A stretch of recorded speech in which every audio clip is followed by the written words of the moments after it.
Saudara-saudari terkasih dalam Kristus, hari ini Jumat 19 April 2024 dalam pekan ketiga Paskah tahun B.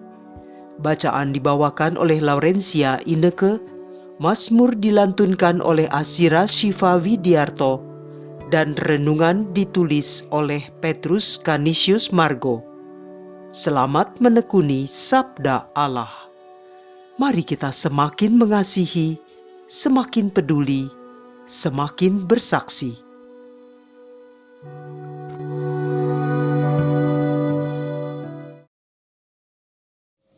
Dalam nama Bapa dan Putera dan Roh Kudus. Amin. Ya Tuhanku, pergunakanlah dan perkenankanlah aku terlibat dalam misi kerajaan surga, supaya semakin banyak orang beroleh kasih dan keselamatan yang daripadamu. Amin. Bacaan dari Kisah Para Rasul, bab 9, ayat 1 sampai dengan 20. Ketika pecah penganiayaan terhadap jemaat, hati Saulus berkobar-kobar untuk mengancam dan membunuh murid-murid Tuhan. Ia menghadap imam besar dan meminta surat kuasa daripadanya untuk dibawa kepada majelis-majelis Yahudi di Damsyik, supaya jika ia menemukan laki-laki atau perempuan yang mengikuti jalan Tuhan, ia menangkap mereka dan membawa mereka ke Yerusalem. Dalam perjalanannya ke Damsyik, ketika ia sudah dekat kota itu, tiba-tiba cahaya memancar dari langit mengelilingi dia. Ia rebah ke tanah, dan kedengaranlah olehnya suatu suara yang berkata kepadanya, "Saulus, Saulus, mengapakah engkau menganiaya aku?" Jawab Saulus, "Siapakah engkau, Tuhan?" Katanya, "Akulah Yesus yang kau aniaya itu. Tetapi bangunlah dan pergilah ke dalam kota. Di sana akan dikatakan kepadamu apa yang harus kau perbuat." Maka termangu-mangulah temannya seperjalanan, karena mereka memang mendengar suara itu, tetapi tidak melihat seorang juga pun. Saulus bangun dan berdiri, lalu membuka matanya, tetapi ia tidak dapat melihat apa-apa. Teman-temannya harus menuntun dia masuk ke Damsyik. 3 hari lamanya ia tidak dapat melihat, dan 3 hari lamanya ia tidak dapat makan dan minum. Di Damsyik ada seorang murid Tuhan bernama Ananias. Firman Tuhan kepadanya dalam suatu penglihatan. "Ananias," jawabnya. "Ini aku, Tuhan." Firman Tuhan, "Pergilah ke jalan yang bernama Jalan Lurus dan carilah di rumah Yudas seorang dari Tarsus yang bernama Saulus. Ia sekarang berdoa, dan dalam suatu penglihatan ia melihat bahwa seorang yang bernama Ananias masuk ke dalam dan menumpangkan tangannya ke atasnya supaya ia dapat melihat lagi." Jawab Ananias, "Tuhan, dari banyak orang telah kudengar tentang orang itu, betapa banyak kejahatan yang dilakukannya terhadap orang-orang kudus-Mu di Yerusalem. Dan ia datang kemari dengan kuasa penuh dari imam-imam kepala untuk menangkap semua orang-orang yang memanggil namamu. Tetapi firman Tuhan kepadanya, "Pergilah, sebab orang ini adalah alat pilihan bagiku untuk memberitakan namaku kepada bangsa-bangsa lain, kepada raja-raja dan orang-orang Israel. Aku sendiri akan menunjukkan kepadanya betapa banyak penderitaan yang harus ia tanggung oleh karena namaku." Lalu pergilah Ananias ke situ dan masuk ke rumah itu. Ia menumpangkan tangannya ke atas Saulus, katanya, "Saulus saudaraku, Tuhan Yesus telah menampakkan diri kepadamu di jalan yang engkau lalui, telah menuntun aku kepadamu, supaya engkau dapat melihat lagi dan penuh dengan Roh Kudus."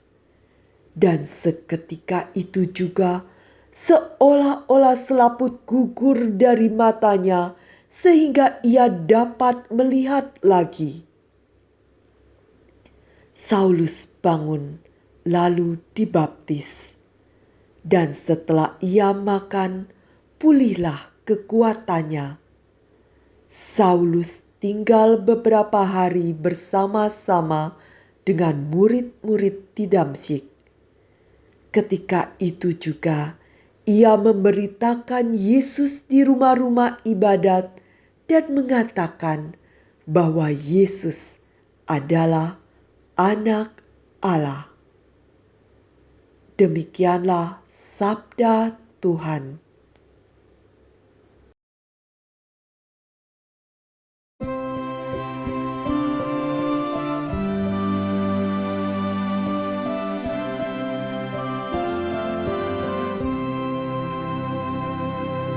Pergilah ke seluruh dunia dan beritakanlah Injil. Pujilah Tuhan, hai segala bangsa. Megahkanlah Dia, hai segala suku bangsa. Pergilah ke seluruh dunia dan beritakanlah Injil. Sebab kasih-Nya hebat atas kita dan kesetiaan Tuhan untuk selama-lamanya. Pergilah ke seluruh dunia dan beritakanlah Injil.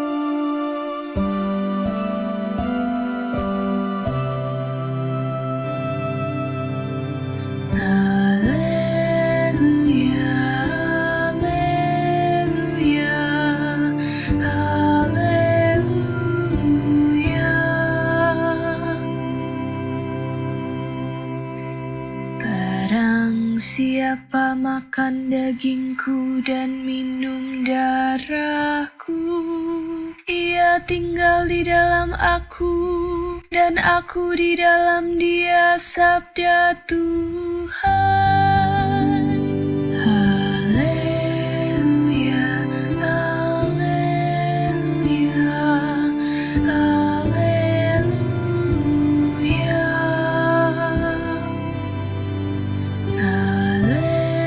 Haleluya, haleluya.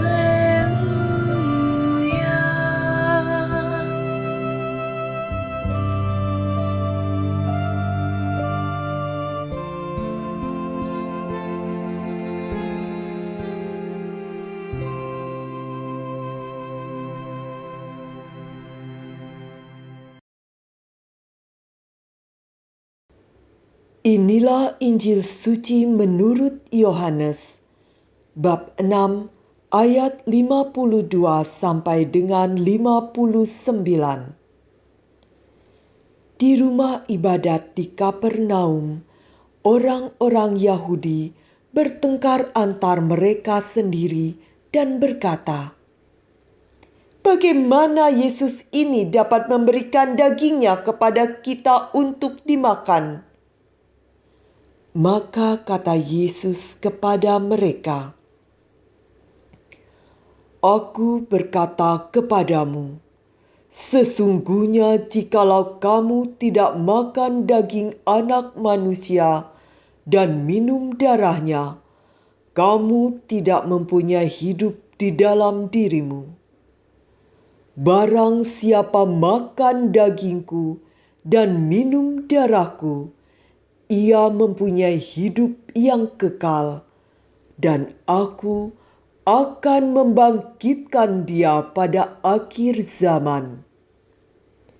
Sebab dagingku adalah benar-benar makanan dan darahku adalah benar-benar minuman.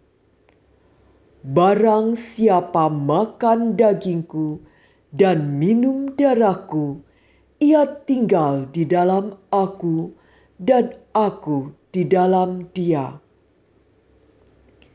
Sama seperti Bapa yang hidup mengutus aku, dan aku hidup oleh Bapa, demikian juga barang siapa yang memakan aku akan hidup oleh aku. Akulah roti yang telah turun dari surga, bukan roti seperti yang dimakan nenek moyangmu, dan mereka telah mati. Barang siapa makan roti ini, ia akan hidup selama-lamanya." Semuanya ini dikatakan Yesus di Kapernaum ketika ia mengajar di rumah ibadat. Demikianlah sabda Tuhan.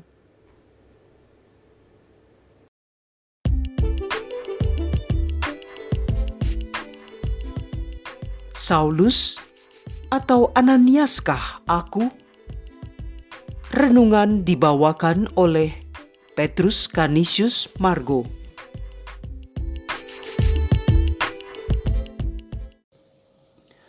Saudara-saudara terkasih di dalam Kristus, bacaan dari Kisah Para Rasul hari ini sangatlah mudah dipahami, terlebih dengan pertanyaan yang telah dilontarkan dalam judul renungan ini. Singkat dan konkretnya, saya mengajak Anda untuk merenungkan penggalan kalimat ini. Selaput gugur dari matanya sehingga melihat lagi. Penggalan ini secara rohani perlu dipahami dengan pertanyaan ini. Penghalang apa sajakah yang harus gugur dari mataku, yang menghambat pemahamanku tentang cara melihat Yesus supaya aku menjadi pelayanmu? Kebodohankukah? Keegoisankukah? Kemalasanku untuk memahami misi keselamatankah? Ini semua yang harus gugur agar Anda menjadi Paulus. Lalu Ananiaskah aku? Ini adalah manusia duniawi, manusia yang belum terlahir kembali dalam roh, yang masih selalu menawar akan tugas pelayanan, terutama jika apalagi sudah menyatakan diri sebagai murid Yesus. Nanti dululah, masih sibuklah, belum pantaslah, dan segudang alasan lain. Saudaraku yang terkasih dalam Kristus Yesus, meski Yesaya bab 55 ayat 11 tertulis bahwa Firman-Ku akan mengerjakan sendiri apa yang Kuperintahkan. Tetapi dia memerlukan Paulus zaman sekarang. Ya, Anda semua pendengar renungan ini. Sebab musuh Allah sejatinya adalah si jahat yang menghalangi firman melalui segala hal yang harus gugur. Demi tegaknya kebenaran sejati itu, demi terjadilah kehendak-Mu seperti yang saudara-saudara selalu doakan. Marilah berdoa. Tuhan yang Maha Pengasih, ampunilah aku atas dosa-dosaku di masa lalu, dan mampukan aku kini Kau jadikan sebagai kepanjangan tangan-Mu, agar mulialah nama-Mu kini dan sepanjang masa. Amin. Dalam nama Bapa dan Putra dan Roh Kudus. Amin.